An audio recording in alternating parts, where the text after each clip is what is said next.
Merci à toutes et à tous d'être ici ce soir. Je m'appelle Grégoire Milot. Mon rôle est de vous donner la parole et de donner la parole aux intervenants. J'ai eu la chance d'animer un certain nombre de rencontres qui se sont déroulées pendant cette concertation.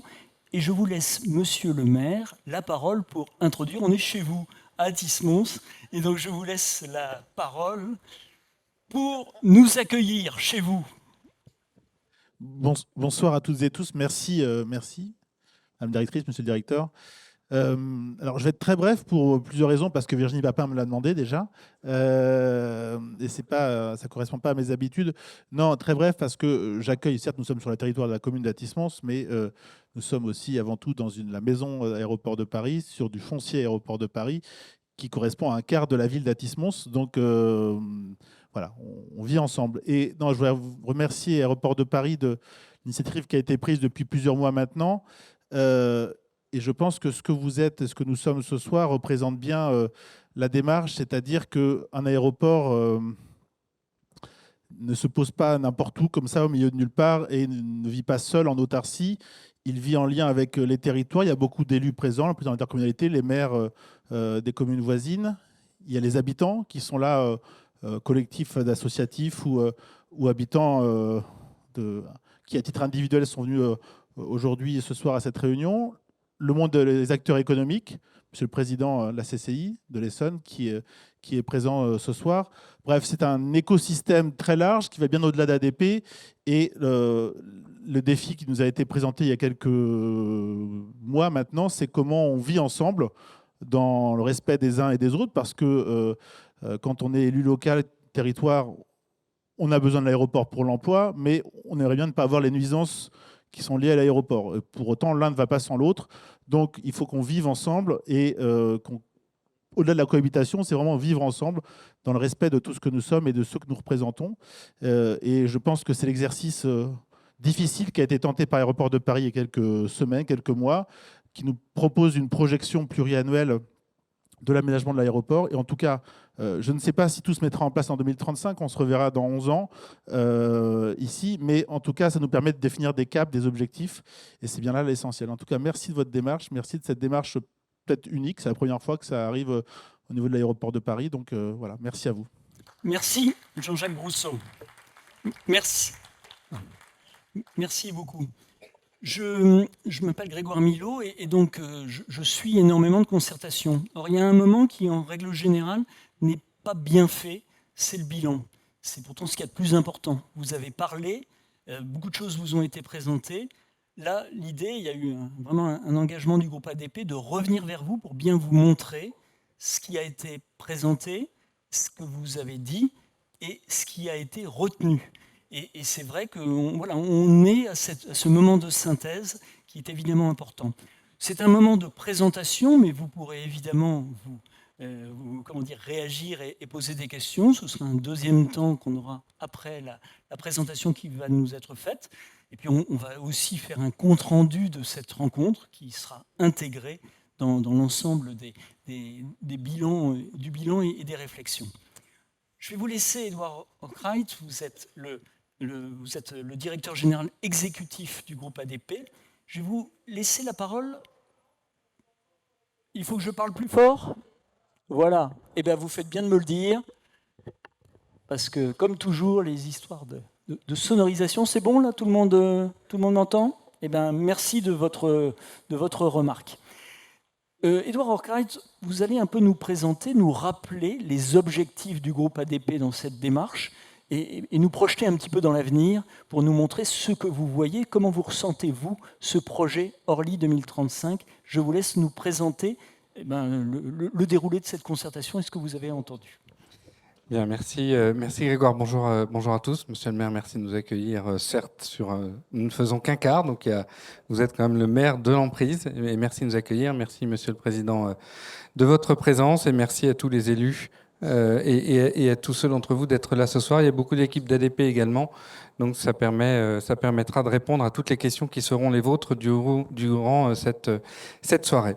On est donc avec Justine, venu vous présenter, comme on s'y était engagé le 26 février chez vous, madame, à Orly, le résultat de cette concertation. Une concertation, c'est parler, c'est écouter, c'est dialoguer, c'est se respecter. Vous l'avez dit, Grégoire. Une concertation, ça sert à enrichir un projet. Si un projet est figé, ça ne sert à rien de faire une concertation.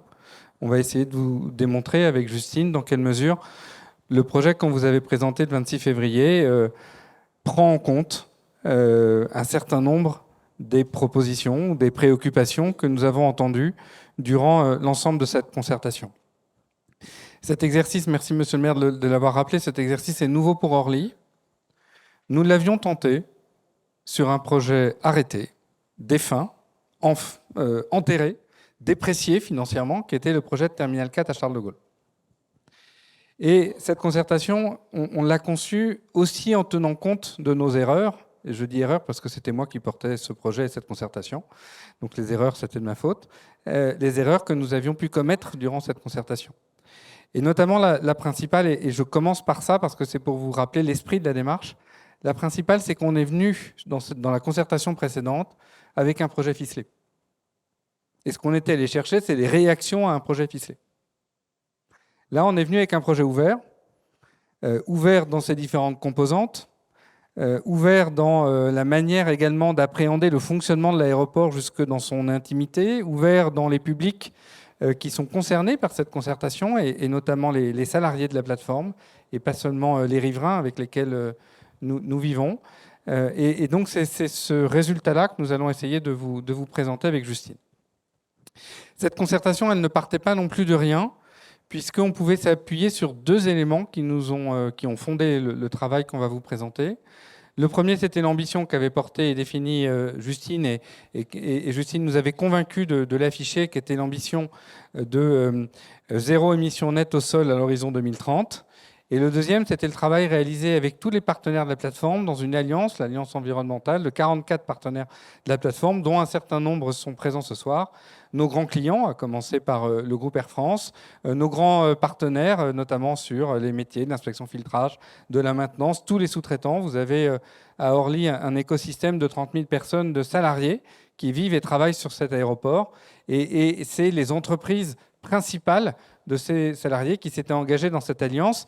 Ce n'était pas une alliance pour une photo ou pour une signature sur une charte. C'est une alliance qui a commencé à produire des fruits visibles en termes de pistes cyclables et d'accès vélo, en termes de réutilisation d'eau, en termes de N-1 moteur pour ceux qui connaissent cette technique, en termes de gestion des déchets, bref, un certain nombre d'opérations très concrètes qui montrent que lorsque nous avions pris cet engagement, ce n'était pas uniquement pour faire joli ou pour préparer le temps d'une rencontre avec notre environnement, mais c'est pour ancrer une démarche qui est une démarche fondée sur des convictions. Cette concertation, alors je veux bien, généralement j'aime bien le faire moi-même, si c'est possible. Merci beaucoup. Donc cette concertation nous a permis d'aller à la rencontre des habitants et de tous les publics que je viens d'évoquer, de chacune et chacun d'entre vous. Et je reconnais dans cette salle un certain nombre de visages que j'avais vus à Orly et que j'avais vus lors de la dernière réunion publique à Chilly-Mazarin. Nous l'avons fait avec 2 réunions publiques, les 2 que je viens de citer, des actions dites hors les murs, c'est-à-dire des occasions de dialoguer sans que ça soit prévu avec les personnes qui sont là, donc centres commerciaux, stations de RER, stations de tram, et puis les ateliers qui étaient des occasions de rentrer dans le détail sur les 4 axes du projet que Justine reprendra, mais qui sont les accès, l'énergie, le fonctionnement de l'aéroport et notamment la qualité du service rendu à nos clients, compagnies et passagers, et puis la politique immobilière.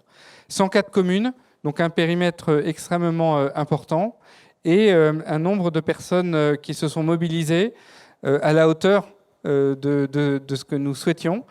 Si je donne juste un ordre de grandeur, nous avons rencontré ou des réactions de plus de 6000 personnes. C'était exactement le même nombre de personnes sur le terminal 4 de Charles de Gaulle pour 700 communes, 2 régions et 4 départements.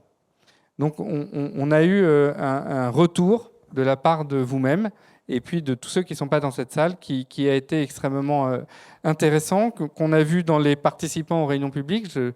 dont certains étaient les mêmes, dans les ateliers plus techniques et puis surtout dans les rencontres que j'évoquais tout à l'heure. Je remercie tous ceux qui ont fait des contributions écrites, à commencer par les acteurs économiques, qui se sont mobilisés dans des cahiers d'acteurs. Et puis le chiffre important pour nous, plus de 10 000 avis. Vous vous souvenez que nous avions proposé des modes de réaction et de participation, y compris par courrier avec une carte T qui avait été diffusée. Et on a eu, vous le voyez, la répartition de ces 10 000 avis, plus de 75% en digital, environ 5% en présentiel, mais quand même 15% via le coupon carte T et 5% via les cahiers d'acteurs. Ce point est important puisque, comme je ne l'ai pas encore dit, mais certains d'entre vous s'en souviendront, nous avons travaillé avec le Conseil de la Commission nationale du débat public sous son égide, en bénéficiant du soutien et du conseil de garantes qui ont l'habitude de ce type de discussion. Et on avait pu mettre en place ces différentes propositions sur la recommandation et suite à ce dialogue avec les garantes. Quel est le contenu des avis ? Plus de 50%, c'est la mobilité. C'est un élément qui, pour nous, a été extrêmement important, intéressant. C'est une petite surprise, je dois le reconnaître. C'est une petite surprise dans la mesure où on aurait pu imaginer que des thèmes adjacents, on y reviendra, hein, même si ce n'était pas le cœur de la concertation, des termes adjacents de type nuisance sonore, de type qualité de vie, de type santé, des sujets qui, pour certains d'entre eux, étaient traités un peu avant dans le cadre de l'exercice conduit par la préfète du Val-de-Marne et l'État sur l'étude d'impact de l'étude approche équilibrée d'Orly. On aurait pu imaginer qu'un certain nombre de ces sujets viennent s'inviter, parce que c'est une préoccupation tellement quotidienne, tellement naturelle, tellement normale, surtout quand on projette le fonctionnement de l'aéroport. Mais on savait bien que cet exercice était conduit en parallèle, et ce qui est formidable, c'est que les participants à la concertation ont justement joué le jeu des sujets propres à cette concertation, sans du tout exclure les autres, avec plus de la moitié sur les mobilités et la fluidité. Et on va revenir dans le détail, mais un point majeur qui ressort, ou plutôt deux points majeurs qui ressortent, l'un en positif, qui est l'invitation très forte à intégrer Orlyval dans le projet, et un en négatif, l'invitation très forte, pas très loin d'ici, à supprimer un point d'accès et de rabattement à la plateforme que nous avions pu imaginer. Voilà, c'est évidemment beaucoup plus riche, mais à ce stade, si je vais résumer, c'est principalement ça qui ressort de cet axe. Le deuxième sujet, lui, beaucoup plus technique, était lié à l'énergie, et c'est pourtant le deuxième en termes de contribution. Et là aussi, on reviendra dans le contenu avec Justine, le contenu des propositions. Ce qui est extrêmement intéressant, c'est que la concertation a rejoint le travail que nous avions conduit avec un certain nombre d'acteurs, et notamment les deux le Mines de Rungis et la Rived. Et on voit bien qu'il y a un chemin qui est en train de se dessiner, qui n'était pas complètement celui qu'on aurait pu avoir en tête au début de ce travail. Les deux autres axes, donc programmation immobilière et hospitalité, c'est-à-dire le fonctionnement de l'aéroport et la vision qu'on peut avoir de la qualité du service fourni à nos clients passagers et aux compagnies, ont été les deux autres éléments qui ont nourri les avis que je viens d'évoquer. On a ensuite eu évidemment le sujet des avis, dans les avis plus généraux, si on les détaille, il y a le sujet des nuisances que je viens d'évoquer, et c'était normal et totalement légitime. Chacun sait que le projet de projection dans lequel nous sommes et que nous vous présentons ne fait pas l'impasse sur ce sujet, dans la mesure où, en parallèle, l'État a conduit un exercice qui l'a amené à prendre des positions que le ministre président Durovray aura à traduire en décision politique. Et le sujet des restrictions d'exploitation a pu quand même être exprimé, et c'est heureux, c'est bien, ça nous a permis là aussi de montrer que ce sujet-là n'était pas absent, quand bien même il n'était pas formellement un objet de la concertation. Une grande majorité des avis généraux a été positif. Vous trouverez dans la brochure de restitution les verbatims critiques, négatifs, voilà, dans la mesure où nous n'avons rien à cacher de ce qui a été formulé. En termes de projets prioritaires, on retrouve un peu le miroir de ce que je viens d'évoquer, la question du stationnement, où, comment, dans quelles conditions. Et dans quelles conditions, c'est aussi pour un certain nombre de professionnels de la mobilité, dans quelles conditions on peut accéder aux terminaux. La question du transport collectif en site propre, dont vous vous souvenez que c'était le point majeur pour nous comment faut-il un transport collectif en site propre? Nous, on en est convaincus. Quel type et quelle place de l'Orlyval dans cette réflexion sur le TCSP?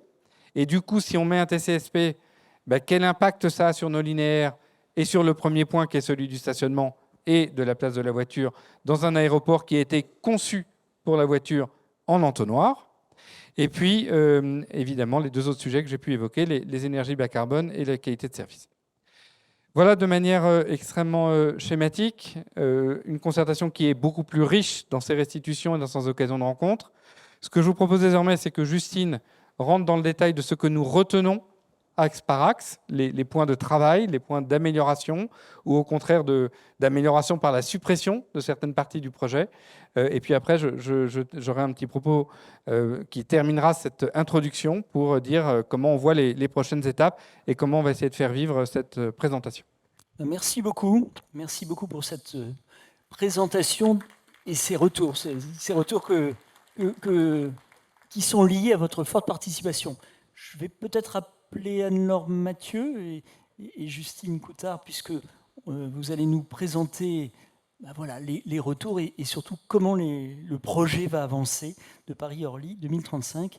Je vous laisse, Justine Coutard, vous êtes directrice de Paris-Orly. Je vous laisse la parole. Bonsoir à tous. Déjà, permettez-moi de vous remercier d'être aussi nombreux. Je pense qu'on a battu le record d'affluence ce soir et c'est heureux. J'espère que les échanges seront aussi nourris, aussi riches qu'ils l'ont été pendant les 3 mois de concertation. Donc on va rentrer axe par axe pour d'abord revenir sur le projet initial, vous détailler les propositions, le contenu des avis qu'on a reçus sur ces différentes thématiques et en retour les engagements qu'on prend et de quelle manière on fait évoluer le projet à la lumière de ces contributions. Je vais déjà passer la parole à Anne-Laure sur... non, ça je vais la prendre.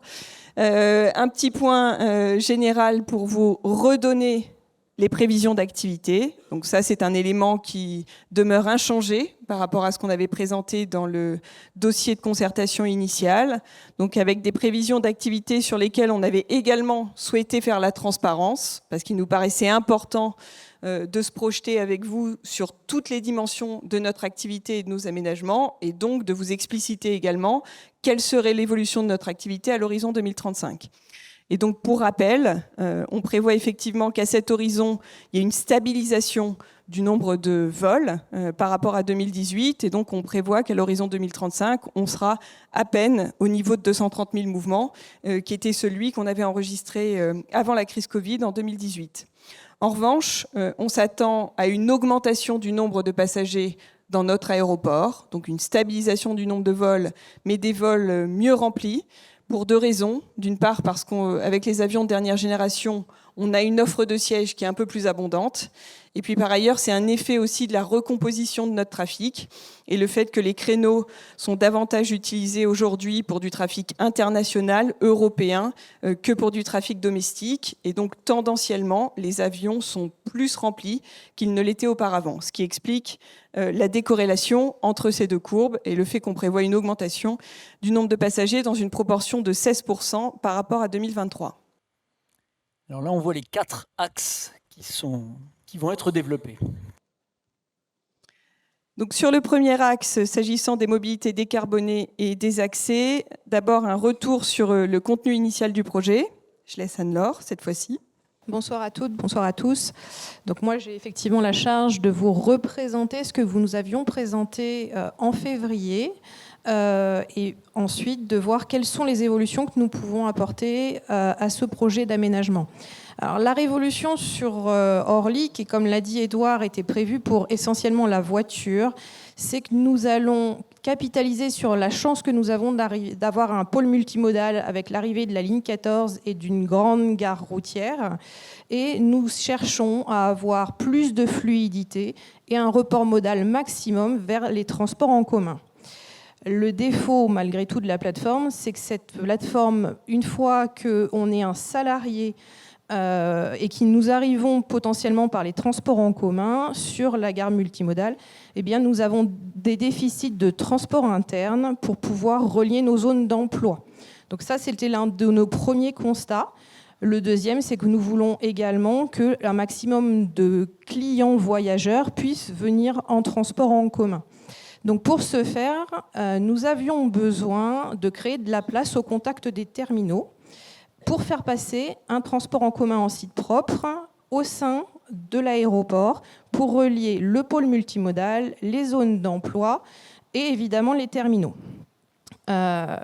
Donc nous avions prévu 2 lignes de transport en commun que vous avez en bleu soutenu qui desservent différentes zones de stationnement. L'ambition était également de fluidifier un maximum les accès à la plateforme, d'éviter le trafic qui passe du nord au sud.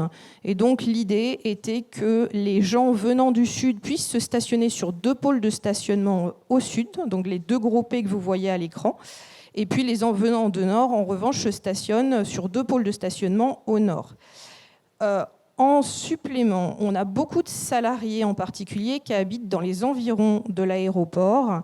Et donc ces 2 lignes de transport en commun sont accompagnées systématiquement de pistes cyclables. Et il y a également d'autres liaisons cyclables complémentaires pour relier les territoires, puisque aujourd'hui nous avons des continuités qui n'existent pas. Ce sont les pointillés bleus que vous avez à l'écran. Donc voilà un peu comment le projet avait été initialement pensé. Je vais laisser Justine parler des évolutions suite à vos remarques, idées, contributions. Merci beaucoup. Donc effectivement, sur ce volet, on a eu, comme le rappelait Édouard, la grande majorité des propositions. Plus de la moitié des avis ont porté sur ce volet, qui est sans doute d'ailleurs l'axe le plus transformant du projet. Donc s'agissant du mode de transport interne, on a eu une invitation appuyée à reconsidérer Orlyval et à étudier la possibilité qu'Orlyval nous serve d'assise à ce mode de transport collectif interne. Alors évidemment, aujourd'hui, l'infrastructure d'Orlyval ne permet pas de couvrir la totalité de notre besoin. Et quand vous voyez la boucle nord, en fait, ça fait aujourd'hui à peu près la moitié de ce dont on aurait besoin. Mais donc, la proposition qui nous était faite, c'est de voir si on pouvait prolonger Orlyval et s'en servir comme mode de transport collectif interne, en tout cas pour la partie sur notre emprise. Une autre demande qui nous a été faite, c'est d'envisager également un prolongement de ce transport collectif interne à l'est de la plateforme, et tout particulièrement à Villeneuve-le-Roi, en nous invitant à considérer justement les communes de l'ouest et de l'est de l'aéroport, qui aujourd'hui sont les moins bien desservies et qui pâtissent en fait d'un axe structurant nord-sud de l'aéroport et qui du coup sont moins bien desservies que les communes du nord et du sud par l'offre de transport collectif. Donc ça a été l'une des demandes, c'est que la boucle sud, on puisse la prolonger à l'est pour aller jusqu'à Villeneuve-le-Roi.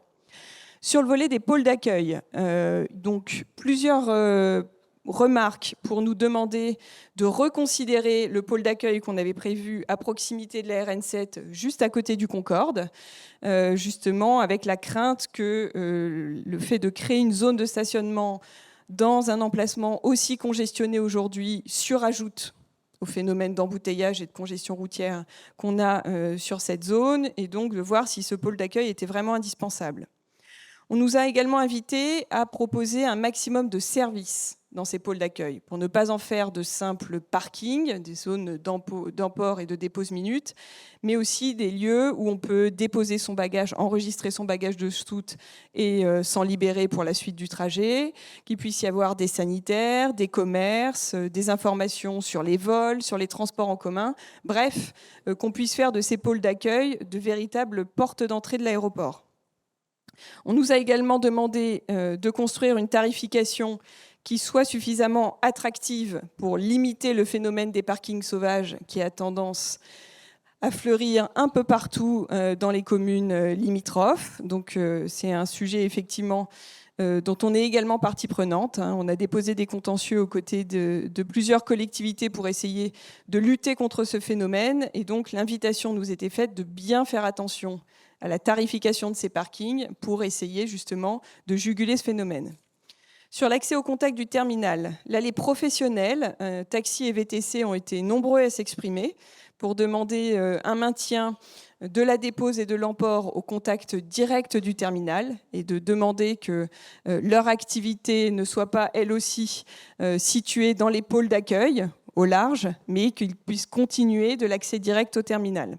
Il y a également eu une demande plus générale de la part de plusieurs publics qu'on fasse bien attention à nos passagers les plus sensibles, les familles, les personnes en situation de handicap, les seniors, pour qu'ils puissent là aussi continuer à accéder au contact de l'aérogare. Beaucoup de contributions enfin sur les pistes cyclables. C'est un sujet qui a suscité beaucoup d'avis, notamment au cours des ateliers thématiques, avec une demande très forte, une incitation à ce qu'on continue le développement des pistes cyclables et surtout à ce qu'on veille à la cohérence du tracé avec les collectivités alentours pour avoir un plan des pistes cyclables qui ait du sens à l'échelle territoriale et pas seulement à celle de la plateforme. Donc en réponse à ces différentes propositions, on a pris plusieurs engagements. Je reprends ma zapette. Le premier, c'est qu'on a d'ores et déjà acté la suppression du parking le long de la RN7, donc le pôle d'accueil qui était prévu au sud de la plateforme à proximité du Concorde. On a décidé d'y renoncer compte tenu des retours plutôt défavorables qu'on avait reçus. On se propose de lancer, avec le mine de Rungis, une étude sur les enjeux de mobilité de nos salariés en horaire décalé, en faisant le constat commun qu'on a beaucoup de salariés qui commencent leur prise de service vers 3h30, 4h, qui n'ont donc pas d'offre de transport collectif public à leur disposition et qui a donc matière à réfléchir à une offre de navettes de ramassage dans les communes sur lesquelles on a le plus de salariés en commun qui habitent. On lance également des groupes de travail avec les professionnels, taxis et VTC sur l'accès aux terminaux. Donc on accueille leurs propositions de pouvoir continuer à bénéficier d'un accès direct au terminal et on va réfléchir conjointement en contrepartie à ce qu'on peut solliciter en termes d'engagement, en qualité de service, en disponibilité des taxis, en nombre suffisant de vannes pour accueillir nos passagers, familles et en situation de handicap, parce qu'aujourd'hui, on fait face à un déficit de ce type de véhicules. Bref, essayer de bâtir ensemble un nouveau contrat de service entre l'aéroport et les professionnels pour que l'accès au terminal soit assorti aussi d'engagement de la part des professionnels sur la qualité de service et la fluidité notamment, la bonne disponibilité des taxis et VTC. On se propose également de lancer une étude avec IDFM sur la réutilisation d'Orlyval. Plus exactement, IDFM avait prévu d'engager une étude à la fin de l'année sur l'avenir d'Orlyval, et notamment tournée vers la desserte intercommunale. On a proposé à IDFM d'être partie prenante de cette étude pour justement essayer d'étudier également la réutilisation d'Orlyval pour nos besoins internes. Et donc, on accueille là aussi votre proposition et on l'intègre dans nos travaux pour voir si Orlyval peut répondre à nos besoins en termes de capacité, de fluidité, de fréquence. Et on s'emploie à étudier ce scénario avec IDFM. À l'horizon de l'année prochaine, on présentera également avec les communes riveraines la totalité de nos propositions en matière de pistes cyclables. Et là, on pense qu'il peut y avoir de l'intérêt à ce qu'on fasse une présentation conjointe pour bien montrer la cohérence au plan territorial de tout ce qu'on a prévu de bâtir. Et également, à l'horizon de la fin d'année 2025, on fera un retour sur l'étude de faisabilité du prolongement du transport collectif interne jusqu'à Villeneuve-le-Roi. Donc là, on lance les études de faisabilité sur cette proposition et on s'engage à revenir vers vous d'ici un an avec les résultats de cette étude. Et enfin, à l'horizon du projet, on se propose plus largement d'intégrer toutes les propositions qui nous ont été faites s'agissant des pôles d'accueil et donc d'intégrer dans le cahier des charges de ces nouveaux pôles d'accueil le fait d'avoir une tarification qui soit suffisamment attractive et une offre de services dédiée qui en fasse véritablement des portes d'entrée de l'aéroport et pas seulement des parkings éloignés. Voilà sur ce premier axe. Sur le deuxième, donc sur les énergies, alors voilà, simplement pour vous expliquer, on a essayé de resituer sur le plan, de mettre en évidence les différents engagements qu'on avait pris et de quelle manière, du coup, ça infléchit le plan initial et notre projet d'aménagement. Mais donc, c'est mis sur le plan ce que je viens de vous dire. Alors, on passe au deuxième thème, au deuxième axe, le développement des énergies bas carbone en lien avec les besoins du territoire. Et l'intervenant, voilà, c'est Yann Elbillard. Vous êtes directeur adjoint du développement durable. Et nous vous laissons nous présenter un petit peu le projet qui a été présenté sur ce thème durant la concertation. Merci. Bonsoir à toutes et tous. Et effectivement, ravi de voir le fort succès de la soirée. On a bien fait de ne pas se mettre dans l'auditorium finalement. On aurait eu chaud. À propos de chaleur et d'électricité quand même, on va vous parler énergie décarbonée et biodiversité. Alors je commence par le volet énergie si vous voulez bien, pour rappeler l'ambition qui a été présentée dans le projet, qui a donné lieu à également un atelier thématique dédié sur la question énergétique. Il convient de bien distinguer la partie production d'énergie et la partie distribution. Et notre projet comporte bien évidemment les deux. Je commence par le volet production. Différents projets ont été présentés. Sur le volet électrique, on parle surtout de photovoltaïque. Alors, en l'occurrence, un seul picto sur la slide. Dans les faits, ce seraient des projets photovoltaïques disséminés qu'on vous a proposés dans le cadre de cette concertation et de ce projet. Pour ce qui est des énergies thermiques, on propose une unité de méthanisation, initialement localisée au sud-ouest de la plateforme, pour une production de chaleur à partir de déchets, bien évidemment, et également une unité de géothermie qui viendrait compléter la géothermie dont on dispose déjà actuellement sur l'aéroport, laquelle est située en plein milieu à cœur d'Orly, au niveau de la centrale le long de la RN7. Je garde pour la fin la question de l'hydrogène qui est un petit peu hybride. Je bascule sur le volet distribution. En matière de distribution, on prévoit des énergies de distribution, la distribution d'énergie surtout à des fins de mobilité. Donc pour accompagner l'essor des nouvelles mobilités, la mobilité électrique, avec des points de charge et des stations dédiées de recharge pour les véhicules électriques, et également une station dite multi-énergie qui aurait la particularité de pouvoir distribuer pour différents cas d'usage plusieurs vecteurs énergétiques. Donc on parle notamment d'hydrogène, d'électricité également, et puis on a étudié des énergies dites biosourcées pour cette station multi-énergie. Alors, le cas de l'hydrogène est un petit peu particulier. On vous a présenté, dans le cadre notamment de l'atelier dédié, le fait qu'on envisage plusieurs scénarios, potentiellement une production sur site ou un import. Voilà, ça reste ouvert et en cours d'étude. Et assurément, une capacité de liquéfaction de l'hydrogène sur le site et de distribution de l'hydrogène. Voilà. Dans le paysage, on vous présente un projet à horizon 2035. 2035, si on prend un tout petit peu de recul, et également l'horizon temporel qui est souvent cité par les acteurs du transport aérien, et en l'occurrence Airbus, pour les premières mises en service d'avions propulsés à l'hydrogène. Voilà. Donc on s'inscrit dans cette temporalité.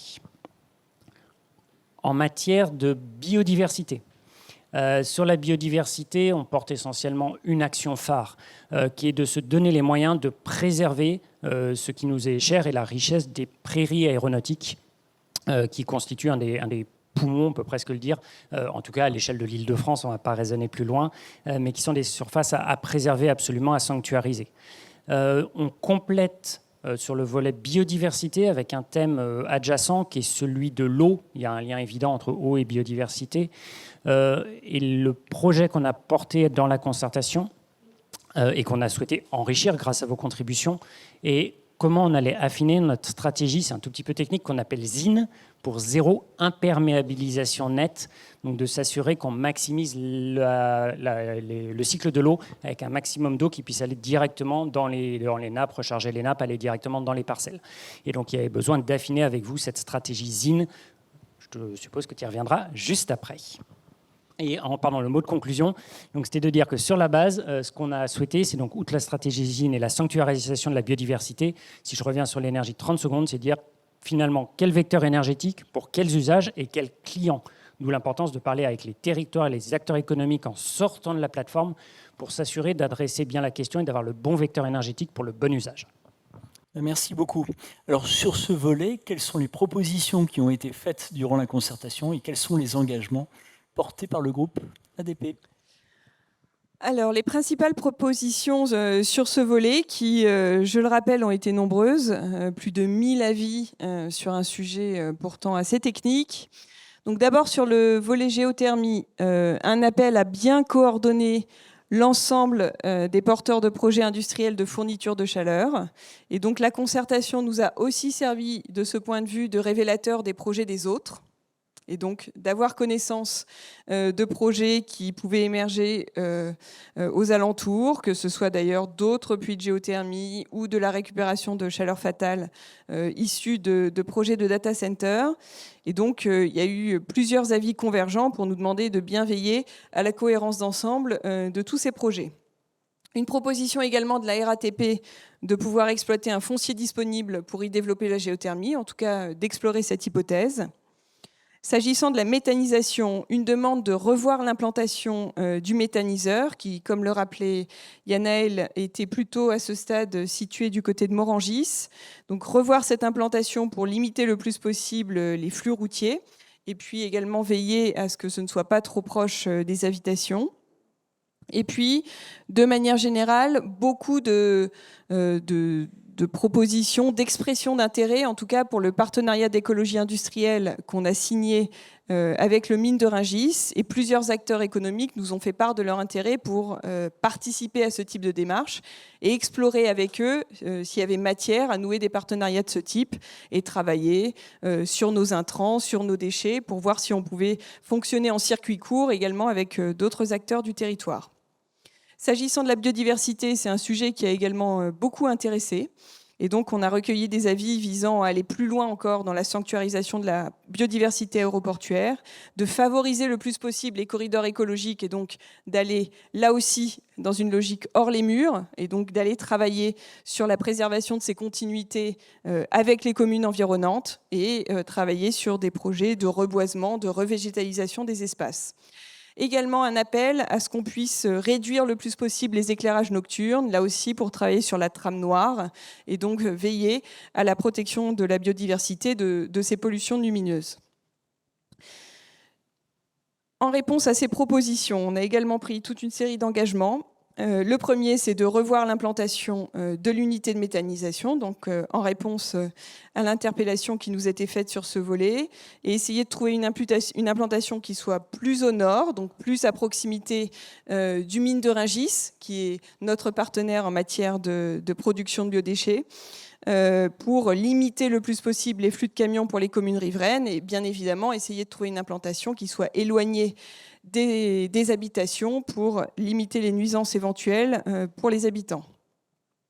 On prévoit d'ici quelques semaines de présenter les conclusions de l'étude sur zéro imperméabilisation nette dont parlait Yanaël. Donc ça, on s'engage à pouvoir revenir vers vous avec le détail de cette étude et notamment du potentiel de réinfiltration des eaux pluviales à la parcelle.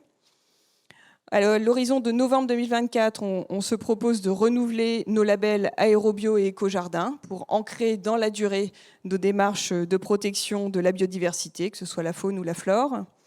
On lance du coup un groupe de travail sur la réduction des éclairages côté piste dès les prochaines semaines pour voir si on peut aller encore un peu plus loin tout en respectant la réglementation sur le sujet et en veillant bien sûr à la sécurité aéronautique, mais voir si on peut là aussi essayer de réduire l'intensité lumineuse.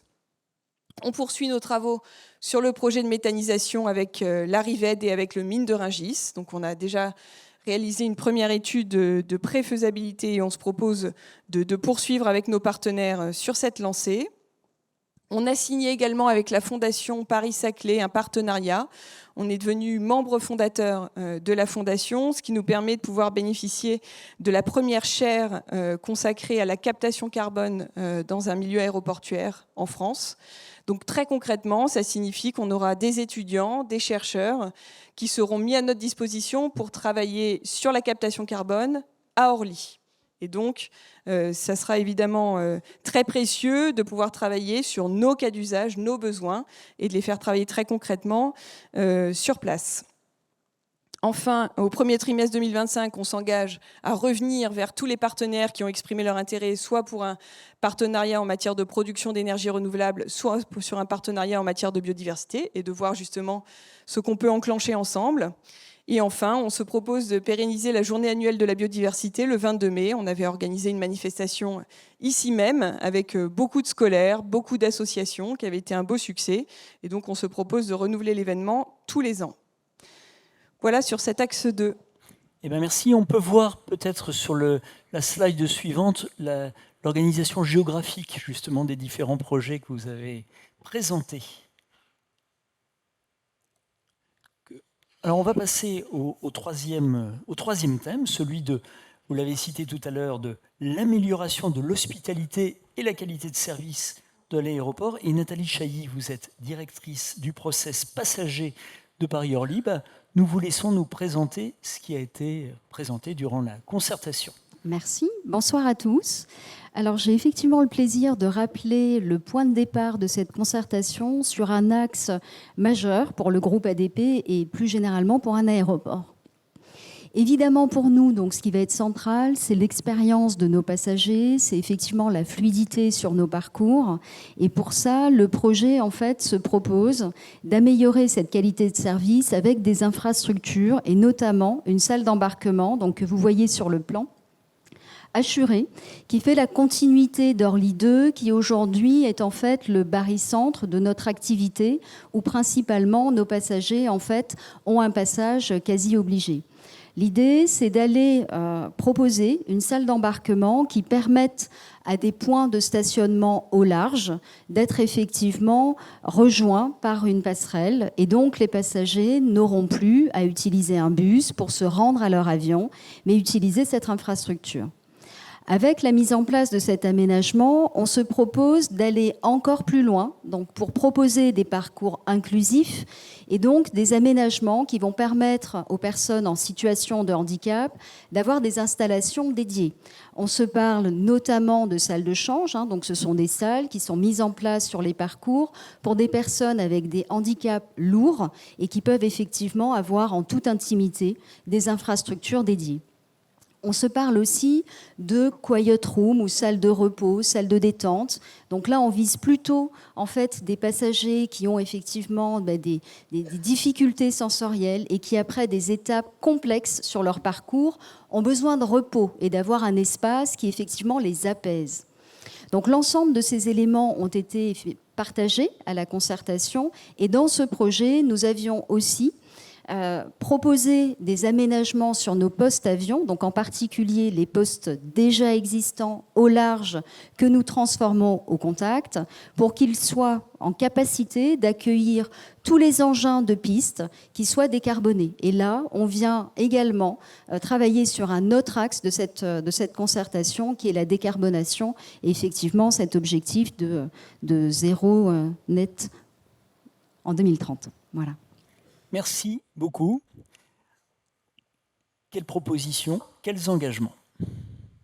Alors, une première proposition, plutôt une demande, c'était qu'on s'engage bien formellement à ce que les 6 postes avions créés au contact, donc autour de cette jetée d'embarquement, ne soient pas des postes supplémentaires, mais bien des postes au large, c'est-à-dire qui sont aujourd'hui reliés par bus, qu'on convertit en postes au contact. Donc là, la demande était assez claire, c'est qu'on ne recrée pas subrepticement des capacités avions supplémentaires et qu'on s'engage à ce que ce soit uniquement de la conversion.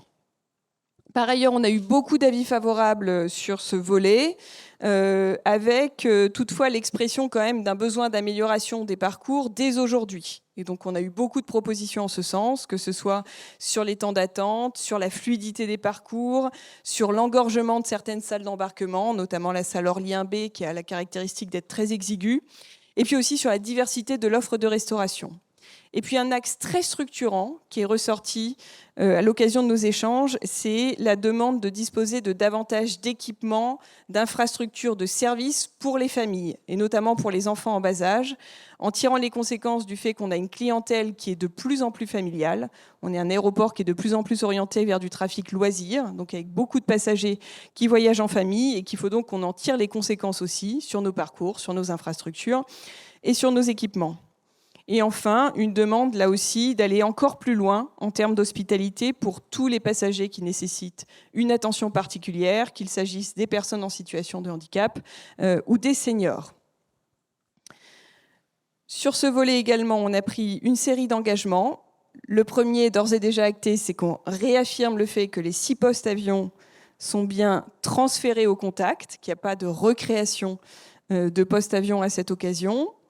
On a décidé également de pérenniser le comité consultatif des personnes en situation de handicap qu'on avait créé il y a à peu près 1 an au niveau du groupe ADP pour la préparation des Jeux paralympiques, donc qui réunit des associations représentatives des différents handicaps, des spécialistes du voyage pour les personnes handicapées, qui nous a été très utile, qui nous a servi vraiment de caisse de résonance sur les demandes, les attentes, de réaction aussi sur les différentes propositions qu'on pouvait faire, de priorisation de ces actions. Et donc, on souhaite pouvoir continuer cette collaboration qui a été vraiment fructueuse.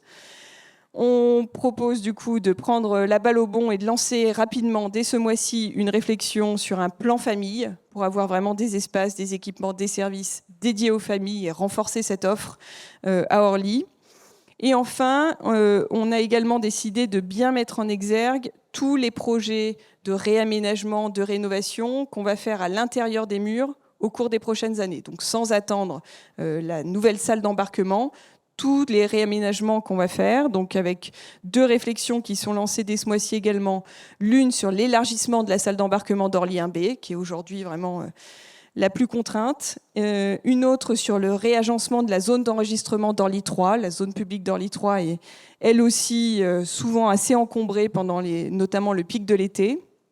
Et puis, il y a 2 gros chantiers qui ont déjà commencé et qui seront livrés en totalité à l'horizon 2025-2026. D'une part, la rénovation des portes d'embarquement d'Orly 3, qui a déjà démarré avec des assises complémentaires et qui va se poursuivre. Et puis la refonte de toute l'offre de commerce d'Orly 4 en zone réservée, qui là aussi a commencé, mais qui va se poursuivre au cours des prochaines années. On va voir, je crois, justement une illustration d'Orly demain avec les galeries parisiennes d'Orly 4. Donc commerce, voilà, qui vont être sur le site. Et de même, on va voir sur la slide suivante la répartition géographique de ce que vous nous avez présenté. Voilà, donc un engagement, enfin des engagements et une évolution caractérisée sur ce volet que vous nous avez présenté. Et merci pour votre présentation. On va passer au thème suivant, qui est là lié au développement de l'offre immobilière sur le site. Et on le fait avec vous, Anne Maïkowski. Voilà, vous êtes directrice adjointe de l'immobilier du groupe ADP. Je vous laisse la parole pour nous présenter ce qui a été présenté durant la concertation. Merci beaucoup. Bonsoir à toutes et à tous. Donc, initialement, quand on a lancé la concertation, on a partagé avec vous notre ressource, c'est-à-dire que on a pu définir les 80 hectares disponibles sur lesquels il pouvait y avoir du développement immobilier. Mais quel développement ? En lien notamment avec les territoires, un territoire d'industrie, donc une réindustrialisation, mais laquelle, avec bien entendu une alerte par rapport au livret 1 sur la question des flux routiers. Donc l'idée, c'était de pouvoir bâtir une réflexion globale sur cette programmation. Demain, Orly, c'est un hub multimodal avec la ligne 14 déjà qui est arrivée au mois de juin. Plus tard, la ligne 18, donc en lien avec Paris-Saclay. Donc c'est un territoire ultra connecté. Et donc cette ressource, notre foncier, quels produits immobiliers on a en capacité de développer, mais qui peuvent aussi servir aux salariés du groupe, aux salariés de la plateforme, mais également aux riviens et en lien avec les territoires. Donc nous avons mené 2 ateliers. Un premier atelier qui était plutôt global pour justement essayer de réfléchir ensemble, partager quelles sont ces dynamiques, quelles sont les programmations utiles pour les collectivités, pour les riverains, et que ça a un sens aussi. Alors, un développement immobilier réussi, c'est aussi connecté au marché. Donc ça, c'est extrêmement important. Mais on ne peut pas le faire non plus sans cette dynamique territoriale. Et puis, il y a eu un second atelier où là, on a un peu plus zoomé sur le nord de la plateforme, parce qu'il y a un grand projet urbain qui se développe sur la commune d'Orly et la commune de Thiais. Et là, c'était plus de zoomer sur la question des services, des aménités urbaines, comment on a cette interaction avec la ville et la plateforme aéroportuaire, comment on est en capacité d'avoir ces dynamiques urbaines tant au niveau de l'espace public que des services. Et là, c'est vrai qu'on a eu de nombreuses idées. Et donc, je vais laisser Justine vous les présenter. Merci beaucoup. Merci Anne. Donc effectivement, beaucoup de propositions qu'on a essayé de résumer de manière synthétique, mais vous verrez dans le bilan complet qu'il y a beaucoup de verbatim et des propositions bien plus nombreuses que la synthèse qu'on vous en fait ici. D'abord, une demande très forte de réserver du foncier pour créer un pôle industriel qui puisse répondre aux attentes des territoires tout en veillant à limiter les flux logistiques. Bon, c'est dans la résolution de cette injonction paradoxale qu'on verra si on a complètement réussi ou non. Mais effectivement, en tout cas, un appel à ce que notre foncier puisse servir à cet objectif de réindustrialisation, mais en veillant notamment à préserver aujourd'hui les communes qui sont les plus touchées par les flux routiers.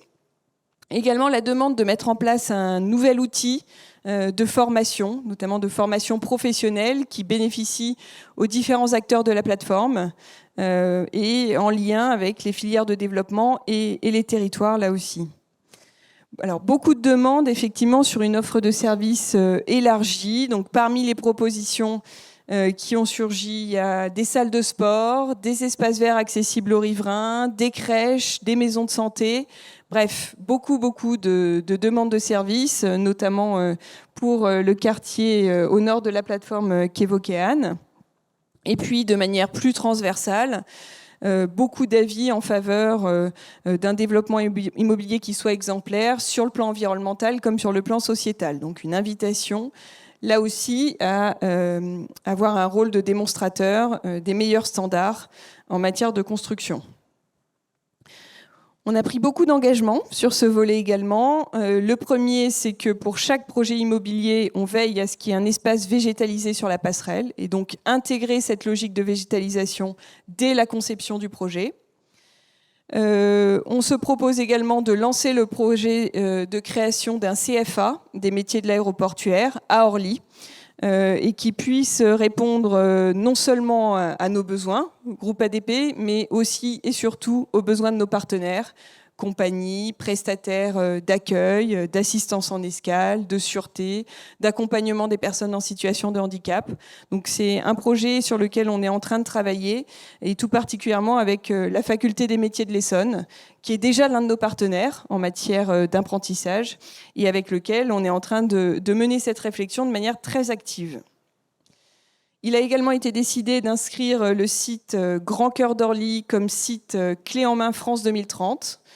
Si je traduis, ça signifie qu'on est disposé à ce que ce foncier puisse servir pour accueillir une industrie innovante, et donc site prêt à accueillir les programmes qui pourraient émerger dans le cadre de France 2030, avec le soutien, bien entendu, de Grand Orly Seine-Bièvre. On se propose d'organiser un rendez-vous annuel sur la programmation immobilière pour justement suivre l'évolution des projets et continuer ce dialogue avec vous pour vous expliquer comment les projets mûrissent et évoluent dans le temps. À l'horizon du deuxième trimestre 2025, 2 engagements. Le premier, c'est de déployer une stratégie bas carbone et RSE sur notre patrimoine immobilier et en miroir, d'outiller nos clients locataires sur leur démarche RSE pour que vraiment on puisse couvrir les 2 volets et avoir une dynamique qui soit vraiment cohérente.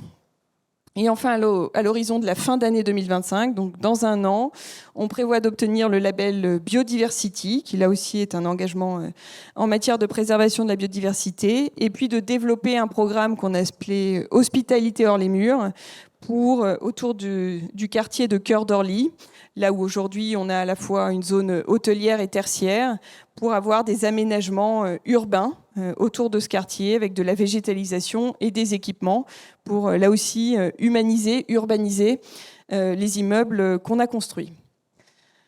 Voilà sur ce volet immobilier, donc en image, voilà ce que ça donne. Et puis maintenant, je vais laisser la parole à Édouard. Bien, merci Justine, merci Anne, merci Anne-Laure, merci Yanaël, merci Nathalie. Donc, rapidement, parce qu'on a déjà beaucoup parlé, on a quand même des objectifs transversaux. Le premier, c'est tout simplement pour se dire que si on n'a pas l'occasion de revenir vers vous, vous pouvez nous dire que c'est des engagements d'un instant. Or, comme on est là pour longtemps, autant avoir de nombreuses occasions de vérifier qu'on n'a pas raconté des carabistouilles. Donc, ça veut dire un rendez-vous annuel sur ces différents engagements. Deuxièmement, on va avoir un support juridique qui est le lancement de la première procédure d'autorisation environnementale qui, du coup, va être précédée d'une enquête publique, ce qui permettra, au-delà des propos, de vérifier que ça s'ancre bien dans les documents d'urbanisme qui sont présentés et les procédures d'urbanisme. Dans la démarche qui est la nôtre, on compensera bien évidemment tous les projets, toutes les émissions carbone liées au projet. Et puis, sur la suggestion d'un certain nombre des élus et des maires, dont certains sont présents dans cette salle et qui se reconnaîtront, on a ouvert la possibilité de regarder dans quelle mesure ADP pouvait soutenir des projets d'aménagement des collectivités les plus survolées, autour des thématiques de l'habitat insalubre, de l'insonorisation, mais également des aménagements paysagers, considérant qu'il y avait un certain nombre de cas et de projets dans lesquels l'intérêt social d'ADP, l'intérêt local d'acteurs et notamment de collectivités et l'intérêt général qui nous anime tous pouvaient converger et que dans ces cas-là, il ne fallait pas se priver de le faire avancer.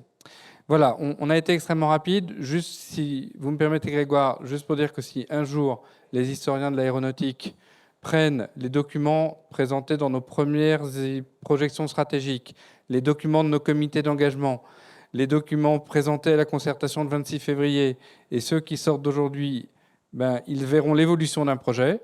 Et ce que j'espère, c'est que ceux qui verront les documents d'après considérons que nos paroles auront été respectées et tenues et nos engagements tenus, ce qui ne nous empêche pas de continuer à pouvoir l'améliorer. Merci. Merci beaucoup, parce que c'est vrai qu'en quelques semaines, vous avez produit tout ce que vous nous avez présenté, et je sais à quel point vous avez dû concentrer toutes vos propositions. Et puis c'est vrai en plus que l'été a été particulièrement chargé pour le groupe ADP en raison d'un certain nombre d'événements internationaux auxquels vous avez largement participé. Merci pour votre présentation. Comme je l'ai dit tout à l'heure, l'idée est de réagir ou de poser des questions, sachant que bon nombre de visages qui sont dans cette salle sont des gens que nous avons vus, et vous êtes soit élus, soit habitants. Et en tout cas, je vais vous passer la parole, sachant qu'on va prendre peut-être, je vais prendre un micro. Voilà, ils sont. Donc, on va donner aux deux mains qui se lèvent. Ce que je vais vous demander, c'est de vous présenter, parce que les éléments sont enregistrés, puis ça permet de savoir qui parle. On commence avec vous. Je vous propose qu'on prenne 3-4 questions, comme ça permettra, pourquoi pas, de créer des liens entre les questions et de répondre ensuite. À vous, monsieur. Alors, bonsoir, Julien Hirondelle comme l'oiseau qui fait le printemps. Alors, il faut parler un petit peu plus fort. Vous m'entendez là, comme ça? Ouais, bon, c'est mieux. Julien Hirondelle comme l'oiseau qui fait le printemps, mais il n'y a pas le H. J'ai fumé le H, je ne fais pas le printemps, mais je ne perds pas le nord. Ça y est, vous avez compris? Désolé. Non, mais je suis très heureux d'être ici parce que c'est la première fois que je vois une réunion publique sur un débat public comme ça. Je ferme la parenthèse sur le Grand Paris. Pardon. Je suis le président de l'association Orlyval pour tous. Nous avons lancé ça en janvier 2020. On avait un peu de temps libre avec des amis ingénieurs, polytechniciens dans le ferroviaire. Et quand on a appris aux Journées du patrimoine que Orlyval allait être fermé pour 140 millions d'euros de démantèlement, on a dit de lancer cette association. C'est une association qui est créée en bonne et due forme. Je suis membre depuis 2017 du conseil d'administration de Courbe, qui a 30 ans d'existence sur RB, et Plus de Train, donc qui est un membre chez nous. Nous avons créé avec Plus de Train et Courbe l'association Orlyval pour tous. Pourquoi? C'est fondamental pour la pérennisation du RERB. Mais quand la ligne 14 est en panne, c'est pas mal non plus d'avoir quelque chose qui fait le lien entre les deux. Nous avons travaillé pendant 4 ans. On a eu une matière première que nous avons pu présenter à l'association ADOV en janvier 2020. J'avais droit à 20 minutes. Ce n'est pas moi qui ai été bavard, ça durait 60 minutes. Il y avait des élus d'entreprise. Moi, je suis un entrepreneur, je crée des richesses. Si vous voulez les distribuer, il n'y a pas de problème, du moment que c'est fait à bon escient. Donc on raisonne comme ça. On est un peu con. Et on s'est dit, il nous manque des arguments. Et le 24 juin 2024, nous sommes allés voir l'inauguration et on s'est comporté comme des touristes qui arrivent. Non seulement l'Orlyval, on peut le pérenniser, mais on pourrait même le prolonger. Donc phase 1, rajouter des stations, mais on est très gourmand, puisqu'on s'est créé des richesses, donc on peut les dépenser plus facilement. Une station supplémentaire à Croix-de-Berny, Antony, vous la connaissez. Chemin RRC Antony, c'est le projet. Vissou, je ne vois pas Florian, pour une fois, une station. Rungis, bien desservi. Et là, je vais plus loin. Orly 1-2, ex-Orly-Ouest, je suis de la vieille génération. Il y a un truc qui n'existait pas, inauguré en 2019, Orly 3. Et quand je me suis dans la peau du touriste qui arrive à Orly 3, qu'il arrive en départ, en arrivée ou par la ligne 14, mais pourquoi l'Orlyval ne dessert pas Orly 3 ? Avant, ça n'existait pas. Julien, il y a un moyen pour... monte dans le parking, là. On va au P6. On peut voir les avions décoller depuis que les terrasses, à cause de l'attentat, sont supprimées. Tu vas au P3, parking P3. Tu montes au 6e. Ah ouais, dis donc. Ah bah tiens, il y a un moyen de raccorder l'Orlyval au P3, au chaud, au froid, à l'abri des intempéries. Parce que quand le gars sort de la ligne 14, j'espère qu'il ne fera pas -10. On peut mettre un cube en verre et rattraper le coup. Ça, ce sera plus tard. Mais rajouter une station, on va aller encore plus ambitieux, parce qu'il fut un temps, on a étudié des gares TGV souterraines. Il y avait 4 scénarios, 2011. 3500 rapports de perso que j'ai lus. Au lieu de faire du foot ou du golf, je lis les rapports du Grand Paris. Et il y avait une étude de gare TGV à Pont-de-Rungis. Et comment le Pont-de-Rungis était raccordé à l'aéroport d'Orly ? Par l'Orlyval. Donc, phase 1, on rajoute toutes ces stations jusqu'à la gare TGV, 350 millions d'euros. Je prends les paris. À elle seule, elle dépassera Marne-la-Vallée et Roissy. Et enfin, je finis, monsieur. C'est un projet à 1 milliard, donc ça vaut le coup. Et je vous expliquerai comment l'avoir. On peut prolonger l'Orlyval jusqu'en desservant toutes les villes desservies par le RRC. Donc, elles n'ont pas perdu leur gare, sauf qu'elles vont avoir un Orlyval tous les 3 minutes et pas un RRC toutes les demi-heures ou les quarts d'heure, quand ça veut, en utilisant la voie des primeurs. Je pense que ça mérite du temps. Je suis prêt, j'ai vu Madame Mathieu tout à l'heure, à exposer ça, puisque de toute façon, ça a été déjà exposé. Et nous faisons une grande réunion publique. Ce n'est pas moi qui vais lancer les invitations, c'est des députés de l'Assemblée nationale. Suite au prochain numéro. Merci de votre attention. Eh ben, merci pour votre récit. À vous, monsieur, avec la présentation. Vous avez un micro ? On vous le transmet.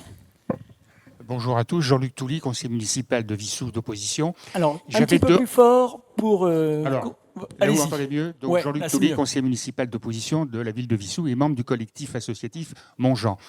Une remarque rapide, mais ça a été dit, nous félicitons que vous participez au maintien dans l'Orlyval. Simplement, la question, c'est est-ce que IDF Mobilité aura l'argent suffisant du fait de l'endettement de la France et des positions du gouvernement. Il faut faire des économies, donc, mais nous espérons que l'Orlyval se maintiendra avec les différentes gares échelonnées sur Antony, Vissou et Rungis-la-Fraternelle. Ma question porte sur un slide où vous avez parlé du data center, qui d'ailleurs fait l'objet d'une contestation de l'opposition et de plus de 1000 personnes sur le fait qu'il est en plein centre de la ville, que c'est géré par Cyrus One, Amazon, une entreprise absolument... je n'ai pas besoin de développer, qui ne veut pas récupérer la chaleur parce qu'il faut le financer et ça coûte 1,5 million d'euros par kilomètre. Donc si vous avez l'intention de financer le réseau de chaleur du data center jusqu'à l'aéroport, on en serait content. Mais est-ce que vous êtes d'accord pour le financer ? Ça m'étonnerait. Et deuxièmement, il y a le problème de l'électricité. Vous avez parlé d'énergie électrique. Ça consomme 9 fois la consommation de Vissou. Et pour se raccorder au pylône à haute tension, il faut traverser la ville de part en part. Donc le data center, mais pas qu'à Vissou, il faut faire attention. C'est vraiment une plaie, même si on en a besoin, mais il ne faut pas les installer n'importe où, n'importe comment.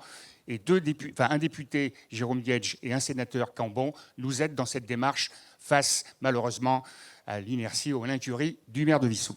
Merci. Merci pour votre témoignage. Allez, deux, trois autres mains qui se lèvent. Eh bien, s'il n'y a pas de main qui se lève pour l'instant, ça vous permet de répondre à ces deux remarques ou questions. Je vais répondre rapidement parce qu'il n'y a qu'une seule question. Donc, Orlyval, on a été assez clair. On a l'occasion publiquement fait un point de presse avec Justine ce matin qui a été l'occasion de dire à un certain nombre de journalistes ce qu'on vous a dit ici, de façon aussi claire que possible. Il faut bien avoir en tête, pour tous ceux qui ont suivi Orlyval, que nous, on va l'intégrer, comme l'a dit Justine, c'est-à-dire pour le fonctionnement de la plateforme. Et on va l'intégrer dans la perspective qu'il peut servir au-delà du fonctionnement de la plateforme. Voilà, ce qui fera écho à vos projets et à vos propos, monsieur, mais également aux prises de position d'un certain nombre d'acteurs, à commencer par vous, monsieur le maire. Ça, c'est sur l'Orlyval. Donc, je pense que ce sujet-là, on n'est pas fini d'en entendre parler, mais peut-être que cette concertation nous aide aussi à continuer à en entendre parler et de joindre notre voix à ceux qui, depuis longtemps, en parlent. Donc, Orlyval, j'ai répondu également à votre remarque, monsieur. Sur le data center. Bon, nous, on n'est pas gestionnaire de data center. On voit un certain nombre de collectivités porter des projets de data center. Notre responsabilité n'est pas d'avoir un avis sur un data center ou pas d'avis sur un data center. Ce qu'on peut dire, c'est que l'existence d'un data center peut présenter des utilités et que la proximité de l'aéroport rend encore plus intéressant, dans certains cas, l'existence d'un data center.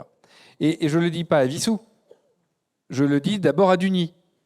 Parce que sur Dugny-le-Bourget, c'est grâce à la présence et au dialogue avec l'établissement public territorial qui était en l'occurrence l'établissement public territorial numéro 7, celui qui couvre cette partie-là du territoire de l'Île-de-France, on a mis en place, et la présence ADP a permis de rentabiliser et de diminuer la subvention d'équilibre qui rendait possible ce réseau de chaleur.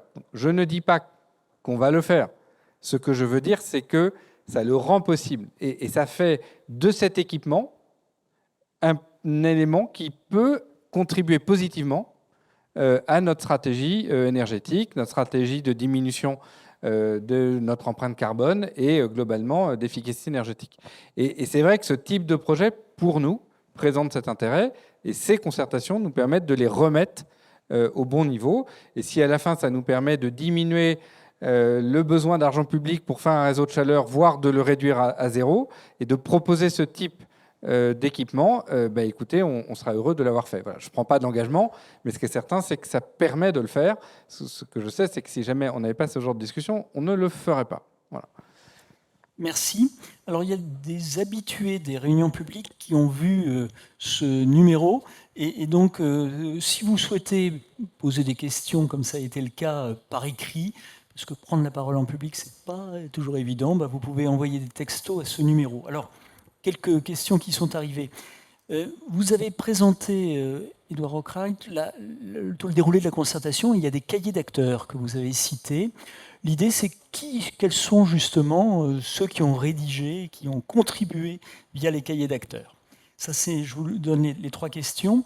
Vous avez cité l'enjeu essentiel de la mobilité et vous avez cité la ligne 14. Est-ce que vous avez des indications sur la fréquentation de la ligne 14? Et dernier point, quand ouvriront les nouveaux parkings en entrée de plateforme que vous avez cités? Donc, Justine Coutard, Édouard, je vous laisse. Moi, j'ai commencé par la question sur la ligne 14 et la fréquentation de la ligne 14. J'attire attention sur le fait que les chiffres que nous donnons sont des chiffres qui sont sortis du camion, enfin juste sortis du four, quoi. Donc il peut y avoir des retraitements que je maîtrise pas. Je suis pas un spécialiste du transport ferroviaire ou du transport collectif urbain. Les chiffres que nous avons constatés à Orly, dans la gare d'Orly, pour la ligne 14, au mois de juillet, c'est 850 000, et au mois d'août, c'est 870 000. Donc, on est sur une fréquentation dont le record a été de 33 800 le 9 août dernier, un jour où le trafic passager était de quasiment 120 000.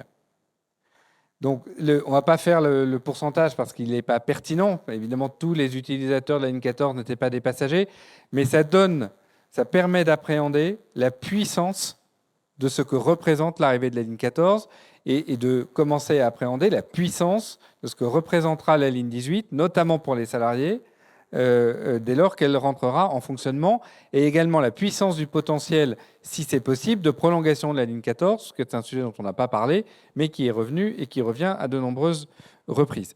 Et on en a vu tout de suite l'impact routier, avec sur juillet-août 300 000 véhicules en moins sur la plateforme. Donc quand on se dit que le transport collectif est le premier levier de la décarbonation de la plateforme, juillet-août l'atteste. Sur les cahiers d'acteurs, Justine, avec l'aide d'un ami. Oui. J'ai pas la liste exhaustive, mais de toute façon, on a fait là aussi le choix de la transparence, c'est-à-dire que tous les cahiers d'acteurs seront mis en ligne sur notre site internet pour que vous ayez à votre disposition la totalité des contributions qu'on a reçues. Parmi ceux que j'ai en tête, il y a un cahier d'acteurs qui a été rédigé par les CCI, que je remercie pour leur contribution, qui a été très riche. On a eu les 2 départements qui ont fait un cahier d'acteurs, le Val-de-Marne et l'Essonne. On a eu un cahier d'acteurs de l'EPT Grand Orly-Seine-Bièvre, de la communauté d'agglomération Paris-Saclay, de beaucoup de communes, à la fois directement voisines, mais pas seulement. Des cahiers d'acteurs de la part des associations de riverains également, de la part d'IDFM et de la RATP, et d'associations en faveur du vélo. Voilà ce que je peux vous citer. Je ne suis pas sûre d'être complète, mais en tout cas, vous pouvez retrouver le contenu de tous ces cahiers sur le site internet. Et sur la date de mise en place des parkings, on est bien sur un projet qui avance au rythme du développement des transports collectifs, puisqu'on a un projet qui n'est pas là pour empêcher les gens de vivre et de fonctionner, un projet pour tirer le potentiel de la 14, de la 18, de la prolongation du T7, de Seigna et de tous les autres projets qu'il y a autour sur le territoire. Donc l'horizon, il sera précisé dans l'étude, dans l'enquête publique sur l'autorisation environnementale. On est sur un horizon 2035, donc on est sur un horizon fin de période, puisque ce mode de fonctionnement, il ne saurait exister tant que les transports collectifs ne sont pas là et tant qu'on n'en a pas pleinement appréhendé les conséquences, notamment sur le point d'attention qui a été rapidement évoqué, des effets de report des flux routiers. Pas seulement pour la logistique, mais également sur les flux routiers des salariés et des passagers, s'il en reste. Autre question que vous m'avez adressée, alors toujours sur Orlyval, qui est vraiment un sujet sensible et majeur, comme vous venez de le dire. Est-il prévu de connecter Orlyval au quartier d'Orlytech et à son pôle d'accueil ? Là, on va étudier, donc on est dans les études. Je ne voudrais pas une nouvelle fois qu'on n'est pas en train de prendre des engagements, en l'occurrence, sur un sujet aussi complexe sur lequel autant de gens se sont cassés les dents. En revanche, oui, dans l'étude, ce scénario-là fait partie de l'étude. Est-ce qu'il y a d'autres questions ou témoignages d'élus, d'habitants et autres ? J'ai une autre. Alors, monsieur, j'en profite pour vous donner une autre question. Pourquoi la suppression du parking sur la N7 entraîne-t-il un agrandissement du parking restant aux abords sud d'Orly ? Je n'ai pas bien compris, mais je suis. Pourquoi la suppression du parking sur la N7 ? Alors, soit à la limite la personne qui l'a. Je vous laisse. Il faut que je baisse mon micro. Voilà, c'est mieux. En tout. Comme apparemment la question est un peu difficile à comprendre, je vais quand même apporter une réponse. Donc je suis Philippe Laborie et au groupe ADP, j'ai une petite participation au projet qui est en train de se monter. Ce qu'on prévoyait, parce que là j'ai un petit Larsen, ce qu'on prévoyait à côté du Concorde, c'était pas un très gros parking, c'était une dépose de passagers, donc avec relativement peu de place. Et donc elles vont être reportées effectivement dans l'accueil sud, mais ça va pas l'agrandir énormément, ça va faire quelques centaines de mètres carrés en plus, donc ça va pas tellement se voir dans l'ouvrage. Ce qui rendait ce pôle compliqué à insérer, c'était qu'il fallait lui faire des accès, et que finalement, une fois qu'on avait fait toutes les routes pour y accéder, on avait presque plus de place pour mettre les voitures. Donc c'était une bonne idée de nous demander d'y renoncer. Merci, et à vous la parole, monsieur. Alors bonsoir, merci beaucoup pour la présentation. Donc, je suis Damien Frarier, je suis habitant d'Athis. Il a été question dans la présentation de compensation carbone. Je voulais savoir est-ce qu'il y avait déjà des pistes d'envisager au niveau de cette compensation ? Qu'est-ce que vous aviez en tête ou si c'était déjà trop tôt dans le projet ? Voilà, merci beaucoup. À vous la réponse. Allez-y, direct, vous êtes là, c'est bon. Merci, j'ai pas besoin de préparation, paraît-il. Compensation carbone, donc les projets, donc l'objet de la compensation, c'est les aménagements, donc tout ce qui va être la construction des différents objets qui constituent le projet qui vous est présenté. On ne parle pas des émissions de CO2 du quotidien qui, elles, sont déjà complètement couvertes par ailleurs. La nature des projets de compensation n'est pas encore définie. On est en train de lancer des consultations pour contractualiser des marchés. Il y aura différents types de projets. Alors, il y a un dénominateur commun, c'est l'exigence de qualité sur les bénéfices environnementaux et les co-bénéfices qui peuvent être également environnementaux sur de la biodiversité, mais également sociaux sur différentes considérations. Ça, c'est le dénominateur commun de toutes nos consultations et de tous les projets de compensation qu'on voudra sécuriser. Et après, en termes de localisation, là, on est ouvert. Donc, on envisage aussi bien des projets dans différentes géographies et avec quand même quelques garde-fous, hein, bien évidemment. Il y a des pays avec lesquels, pour des raisons éthiques et compliance, on ne travaillera pas. Et complété par quelques projets beaucoup plus locaux. Alors, je me permets néanmoins, surtout s'il y a des juristes dans la salle, de mettre des guillemets autour de locaux, puisque c'est un terme qui est impropre et non défini. Donc, voilà, on va travailler plus précisément sur la nature de ces projets additionnels qui viendront compléter le portefeuille. Donc, en cours de contractualisation. Merci. Alors, autre question. Il y en a plusieurs qui arrivent. Alors, il y en a encore une sur Orlyval. Pourquoi ne pas relier Orlyval à Massy TGV? Mais je pense que vous allez dire la même chose que ce que vous avez dit précédemment. Massy TGV. Je vais peut-être pas le dire aussi de la même manière, en fait. Bon, ça fait pas Là, partie des ça commence à devenir à tirer l'imagination un peu loin. Il y a la ligne 18 qui arrive.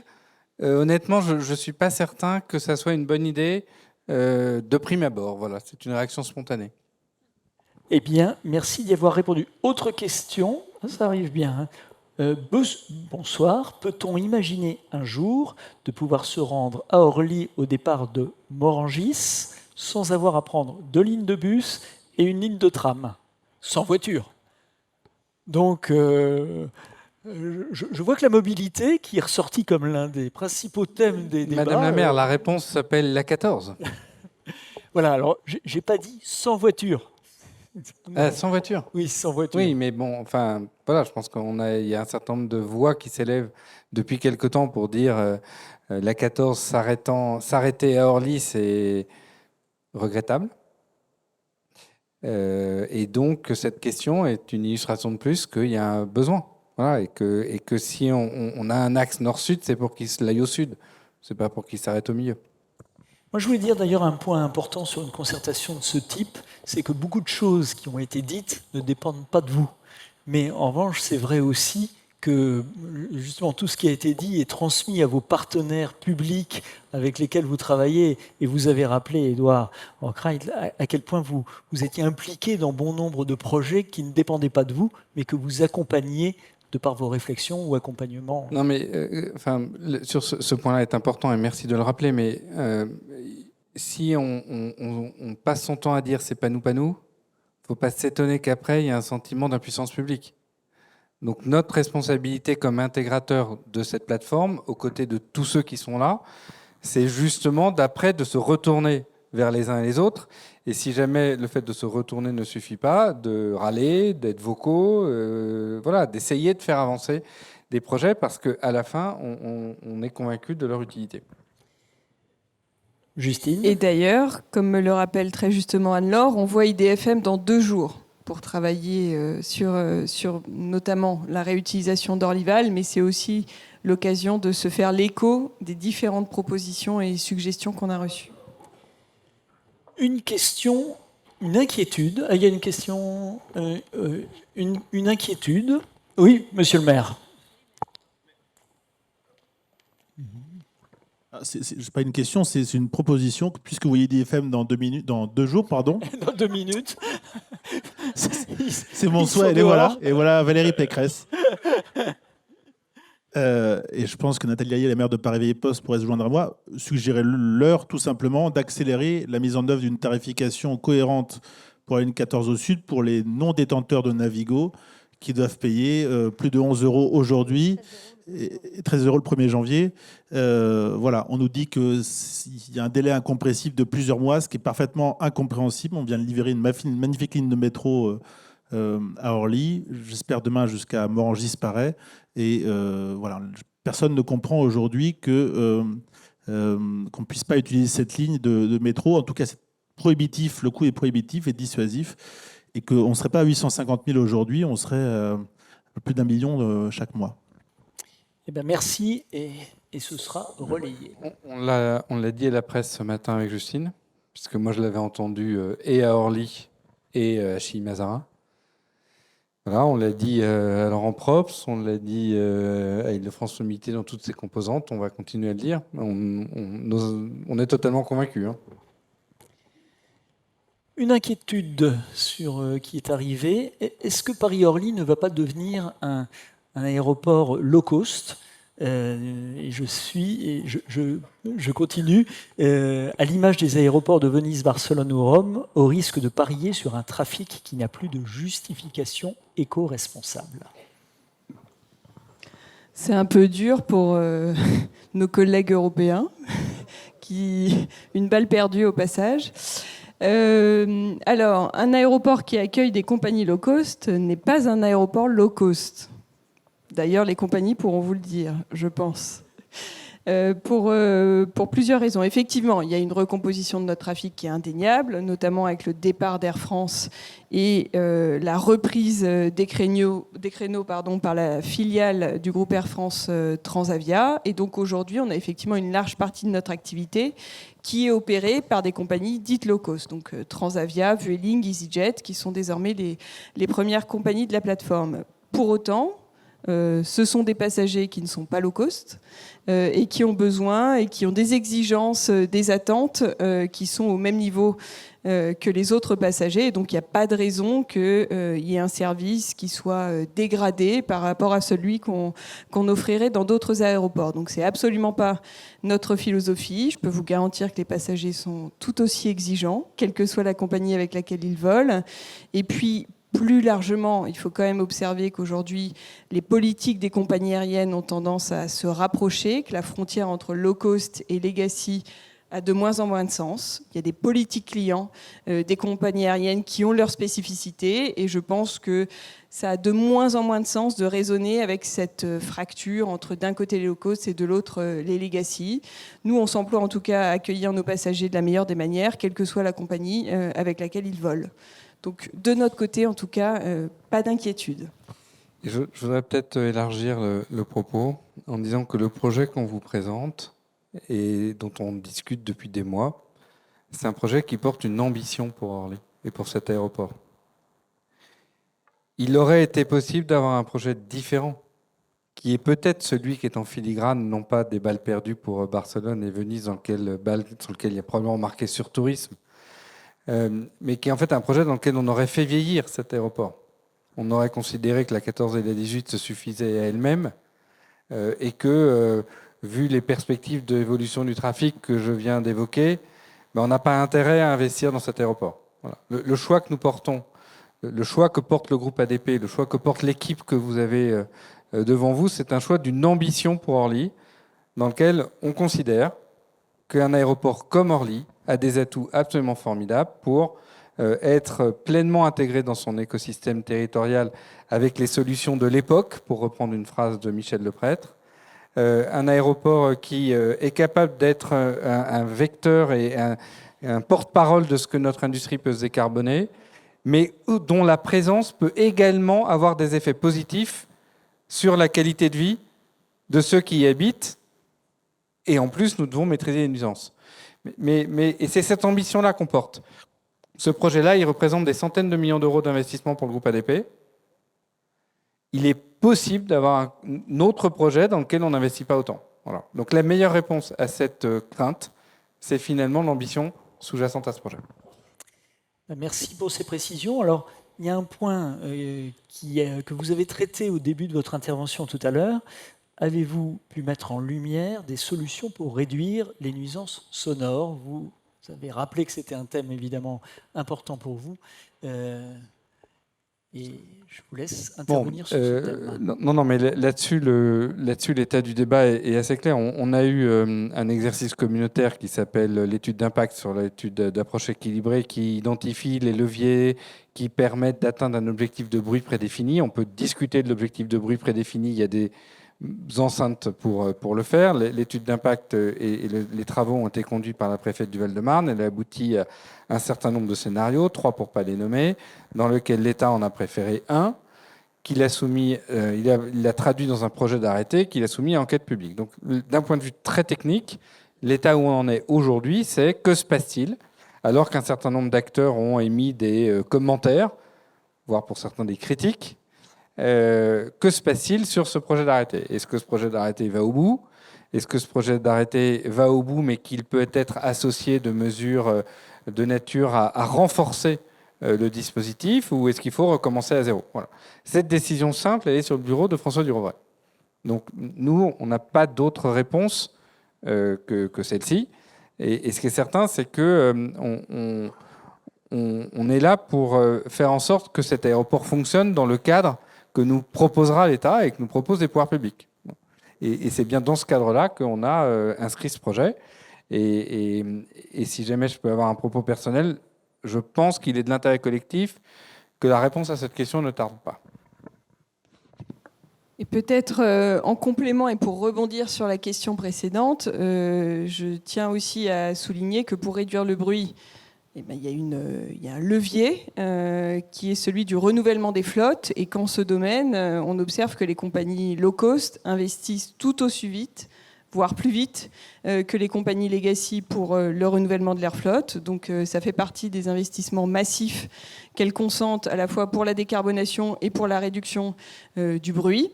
Et puis par ailleurs, on a aussi, indépendamment de l'exercice de l'étude d'impact selon l'approche équilibrée que rappelait Édouard, on a aussi à cœur de mener des initiatives dans ce domaine. Pour en citer quelques-unes, il y a par exemple un groupe de travail qu'on a mis en place avec des compagnies volontaires sur les sorties retardées de trains d'atterrissage. Voilà, c'est un sujet qui est évoqué de longue date par les associations de riverains comme une source de nuisance. Et donc on s'est engagé à installer des stations de bruit, à faire tout un protocole de test avec notre laboratoire pour tester avec les compagnies aériennes ces procédures de sortie retardée de trains d'atterrissage. Voilà, ça fait partie des sujets qui sont à l'étude, à la fois sur le renouvellement des flottes, sur les techniques d'approche. Il y a aussi les descentes continues qui font quand même partie des sujets sur lesquels on travaille activement. Désormais, ces descentes continues seront généralisées pour le face à l'ouest.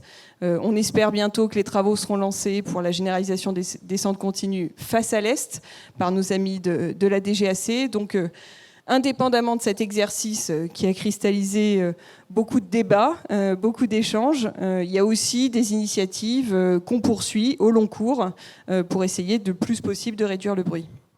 3 questions, une remarque. Si ADP porte le prolongement de la ligne 14 à Morangis, pourquoi ne pas mettre un pôle d'accueil près de ce futur arrêt? Je n'ai pas compris les actions pour réduire... Je vais vous laisser la parole. Je n'ai pas compris les actions pour réduire l'éclairage nocturne. Et autre question, vous avez pris en compte la demande de développer les pistes cyclables pour joindre l'aéroport. Quid de la piste cyclable existante située sur la N7 qui suit la ligne du tram au départ de la porte de l'Essonne, sous le pont qui est trop étroite, dangereuse, inadéquate? Et une remarque qui fait plaisir, juste une remarque, merci d'avoir fait cette concertation, elle vous est adressée, elle a le mérite d'exister, il est important de le souligner. Merci à cette personne et je vous laisse répondre aux 3 questions précédentes. Alors oui, plus exactement, le pôle d'accueil est prévu dès lors que le prolongement de la ligne 14 sera confirmé. Donc ça fait vraiment partie de ce qu'on avait indiqué en filigrane dans le dossier de concertation initiale. Donc ça faisait déjà partie du projet initial que naturellement, dès que le prolongement de la ligne 14 serait confirmé à Morangis, on intégrerait un pôle d'accueil dans cette zone. Sur le sujet... Voilà. Sur les éclairages. Bonsoir à tous. Jérôme Leferron, je suis directeur des aires aéronautiques pour Paris-Orly. Alors c'est assez simple pour réduire les consommations et surtout le niveau d'éclairage. Le plus simple, c'est d'éteindre. Donc on va regarder toutes les situations dans lesquelles on peut éteindre. La deuxième façon de réduire ce niveau d'éclairement, eh bien, c'est d'abaisser en fait le volume d'éclairement. Donc on est déjà sur ces pistes-là. On utilise nos éclairages à hauteur de 80% de leur puissance maximum de façon habituelle. Quand les postes ne sont pas occupés, on descend à 40%. On mesure le résultat sur les postes avions et on engrange nos économies d'électricité par la même occasion. Je vais vous donner un dernier élément. Tous les éclairages côté airside, côté piste, sont tous des éclairages LED. Les consommations d'énergie ont été divisées par 2,5 depuis la mise en service de ces éclairages LED. Voilà. Donc on va continuer dans cette voie-là. Merci beaucoup. Bon, sur les pistes cyclables, notamment sur le sujet de la RN7. Donc, on a, vous le savez peut-être pour les utilisateurs du vélo, inauguré mi-septembre les pistes cyclables du nord d'Orly pour créer la continuité. Donc, le sujet désormais, c'est ce tunnel et notamment est-ce qu'on peut faire en sorte de ne pas avoir le Chaussy-Doux qui n'est pas extraordinaire et qui est dangereux pour les cyclistes. Alors, je vais être assez direct. On y travaille avec la DIRIF. Honnêtement, c'est très difficile. Voilà. Donc, on sait qu'il faudrait le faire. On a envie de le faire. On met toute l'énergie possible pour le faire. Mais comme de temps en temps, on a pris des engagements, là, je ne peux pas dire qu'on y arrivera. Pourquoi? Voilà. C'est quoi les contraintes qui sont portées par la DIRIF? C'est la largeur, enfin Nord si tu veux compléter, mais c'est la largeur de l'endroit est quand même extrêmement compliquée pour réussir à avoir une emprise au sol qui permette d'avoir une circulation cyclable en toute sécurité et non pas le Chaussy-Doux, pour ceux qui ne connaissent pas, c'est une zone partagée. Donc c'est une voie qui est partagée, vélo, véhicule à circulation apaisée. Donc voilà, c'est pas facile de faire la place pour du vélo tout seul. Mais vas-y, Anne. Non, mais je ne vais pas beaucoup compléter. Effectivement, il y a une largeur d'infrastructures routières sous les ponts et sous les aérogares qui fait qu'on ne sait pas faire cohabiter en largeur les véhicules et une piste cyclable plus sécurisée qui nécessiterait 3,50 m, voire 3 mètres de large au minimum. Et c'est vrai que de nos échanges avec la DIRIF, aujourd'hui, on n'est pas du tout optimiste sur le fait d'y arriver. Alors, Merci. Paris-Orly 2035, on en parlerait des heures. Et donc, on va prendre en effet les dernières questions avec vous. Et s'il y a d'autres mains qui peuvent se lever pour compléter votre remarque ou question, en tout cas, nous vous écoutons. C'est bon, ça marche. Ça marche. Lionel Favier. Il faut parler fort. Donc, je suis cycliste, justement. Toutes mes félicitations. Et membre de l'Association des usagers des transports. Alors, je suis heureux d'entendre que l'on parle de vélo, parce qu'il y a plusieurs formes de vélo.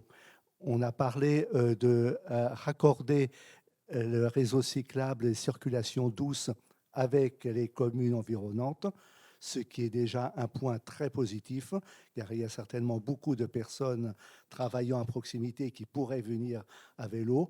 Mais il y a aussi ce qu'on pourrait appeler un réseau structurant à plus grande échelle, à l'échelle régionale peut-être. Et il y a à ce niveau-là les points durs.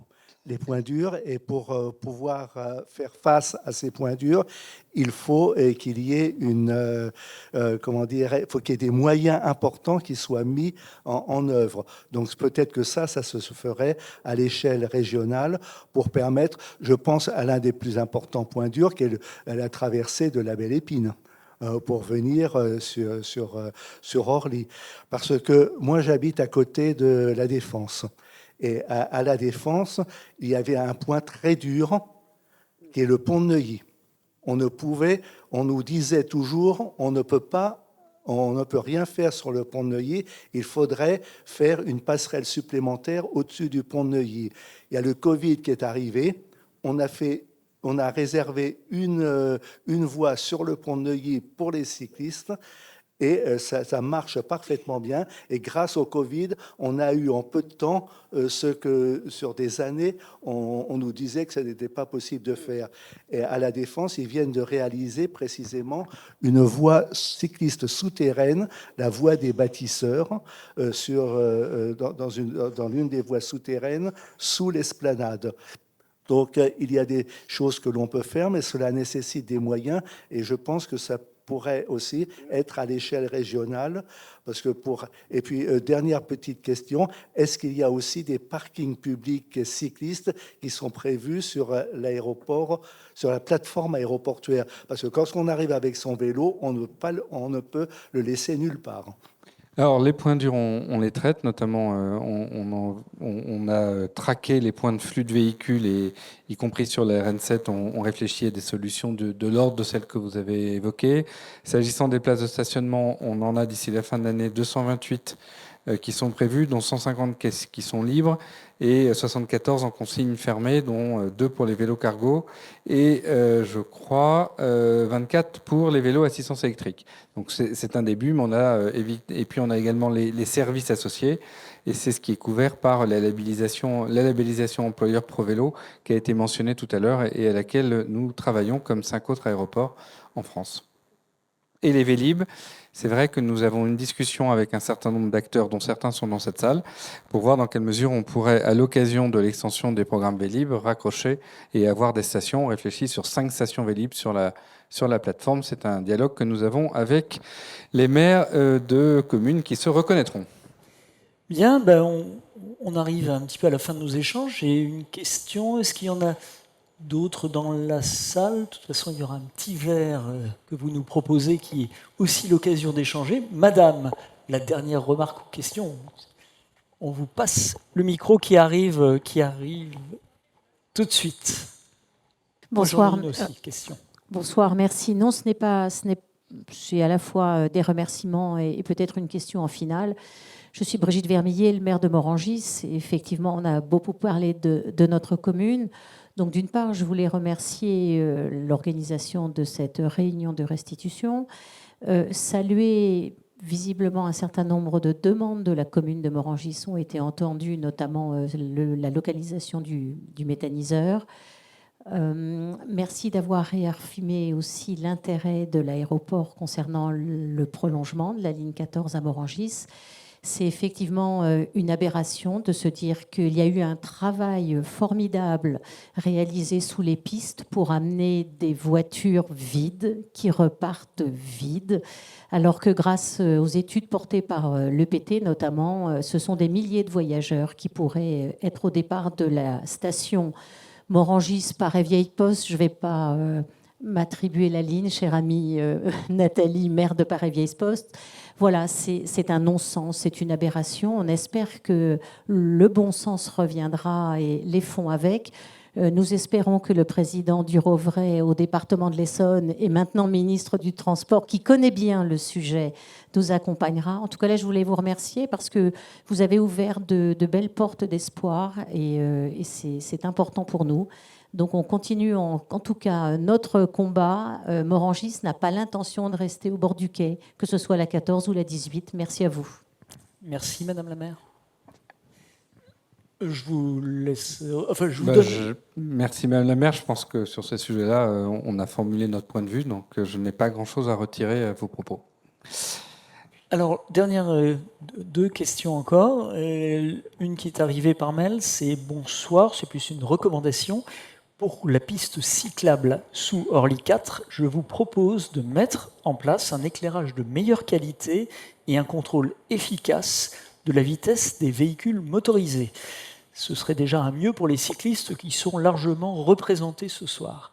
Donc en tout cas, voilà une contribution. Moi, j'avais une dernière question pour vous deux.